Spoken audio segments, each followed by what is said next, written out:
Day two, our pillar prep and our movement prep is going to stay largely the same. The only difference is move number 5 on that movement prep is going to change from a base of support to cut to a shuffle to cut. So make sure that you recognize that.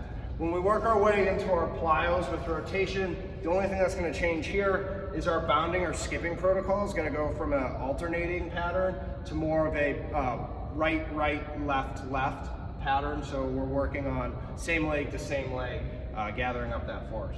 As we go into strength block number 1 and 2, we will notice that our sets are going to change. For strength block number 1, it'll be 4 sets of all of the moves, and our lateral pillar bridge will increase in time. Strength block number 2, we are going to increase the reps on our high to low row and our prone swimmers and our Nordic holds. So make sure that you are seeing the increase in the sets. When we get to our ESD, our jog, our run, our bike, at a 1-to-1 ratio, instead of 6 rounds, we will be doing 8. All right, first we're gonna work on Pogos here. So quick off the ground, working on good tissue tolerance. From there, we're taking that into bounding and getting good separation of the legs, knees up, toes up, really working on that arm drive there. We're gonna bring it back and we're doing lateral bounds. I want you guys stick in this one. So you're jumping over, working on a good landing, soft knee, bend that knee, keep that core tight and don't let that knee cave in. Here we go, Ryan. Nice, the last one was it. Taking that into Pallof Press. So you're gonna need a band for this one or something that you can use as a band. You're gonna hold it on with your inside hand, feet right outside the shoulders. We're pushing out, we're pausing a second, and we're coming back in. Keeping that core nice and tight, resisting that rotation. Okay, starting our movement prep, Brett is gonna go through 2 sets of 10 bridges where he's focusing on keeping his rib cage down, creating that nice straight line from knee, hip to shoulder. Moving on to move number 2, he's gonna grab something he can place in between his knees.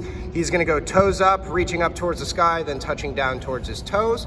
He's then gonna go to his heels, reaching up, touching down towards his toes, and then finally feet flat on the ground. Move number 3 is going to be a bear crawl where he's working some stability through the shoulder girdle, but also that cross body movement. Keeping his back nice and flat, everything's nice and tight. Moving on to move number 5, we're gonna go into our base of support to cut, loading the inside edge of that foot that we're stepping out in so he can be efficient as he comes through his cutting motion. All right, so this is our strength block number 1 on day 2. We are using a band here, but for your RDLs and your bent over rows, you can use book bags if you have bands, some weights, light dumbbells.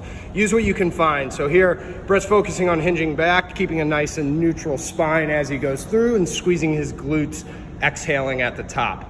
Next, he is gonna go into his bent over rows, thinking driving those elbows into his back pocket as he squeezes at the top of that motion. This is why bands are really good for this one movement. Finally, last move of the strength block, Brett's gonna drop down into a lateral pillar bridge. Big thing here, guys, is we wanna make sure that we're keeping that elbow underneath our shoulder so we're not putting any undue stress on that glenohumeral joint. Brett's got his hips up nice and high. Looks good there. All right, so finally for our ESD, we're going at a 1-to-1 work to rest ratio. Brett's gonna come and show us that run. We are going for 6 rounds on week 1, 1-to-1 ratio. So if you're running for 30 seconds, you will be resting for 30 seconds.